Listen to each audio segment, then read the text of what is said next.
اچھا، اس پورے ماہ رمضان المبارک میں کوشش یہ کریں کہ اس میں اپنے بچوں کو بھی فلی اپنے گھر کے جو کسی کے اپنے ذاتی بچے ہوں یا اور گھر میں بہن بھائی ہوں یا اور اس طرح سے خاندان کے، کوشش کریں کہ عبادات میں ان کو اپنے ساتھ رکھیں.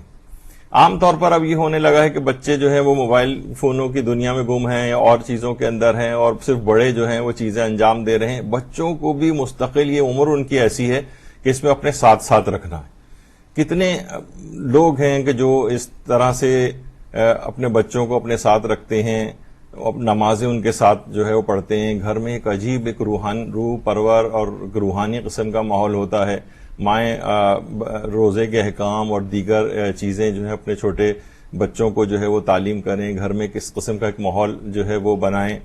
اس طرح صرف ماؤں کی ذمہ داری نہیں ہے بلکہ باپوں کی بھی ذمہ داری ہے، والد کی بھی ذمہ داری ہے کہ گھر میں اپنا پارٹ پلے کرے اور دین کے احکام وغیرہ کے لیے. اور یہ بھی روایات کے اندر یہ بات بھی بیان ہوئی ہے کہ پیغمبر اکرم صلی اللہ علیہ وآلہ وسلم ارشاد فرماتے ہیں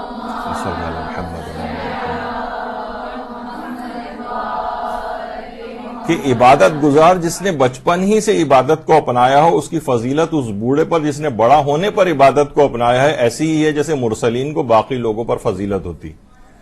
بچوں کو شروع سے اس قسم کا عادی بنا دینا چاہیے. تربیت اولاد کے بہترین اصولوں میں سے ہے کہ بچوں کو عادی بنا دیں. بچہ ابھی بچپنے کی حالت میں بہت ساری چیزیں سیکھ رہا ہوتا ہے اور یہ اس کی گٹھی میں پڑ جاتی ہیں جو بعد تک اس کے ساری زندگی اس کے کام آئیں گی، اور اتنی اس کی اہمیت ہو جائے گی جس نے بچپن سے.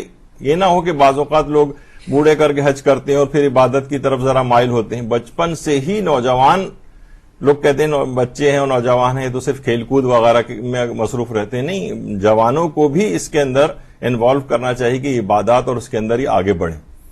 تو یہ بہت اہم چیزیں ہیں کہ بچے ہوں، بچیاں ہوں.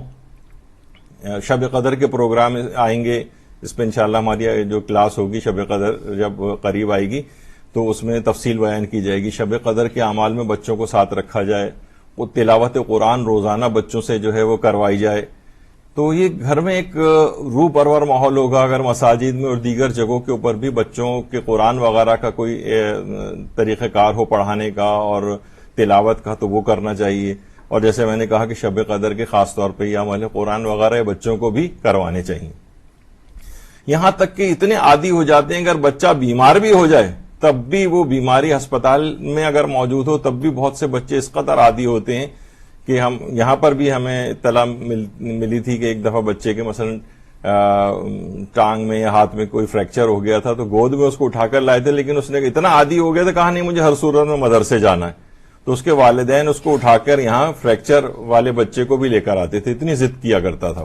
تو جب عادت ہو جائے اس کی اس طرح سے ایک نورانیت ایک ظاہر ان تمام چیزوں میں ہے تو اس کا خیال رکھنا چاہیے. اسی طریقے سے مساجد وغیرہ کے اندر جو حاضری ہے اس کو بھی بچوں کو، اب تو آج کل کووڈ وغیرہ کا کچھ دور آ گیا ہے جو انشاءاللہ امید ہے کہ انشاءاللہ یہ ختم ہوگا اور لوگ مساجد میں اسی طریقے سے دوبارہ جانا شروع ہوں گے پہلے کی طرح سے.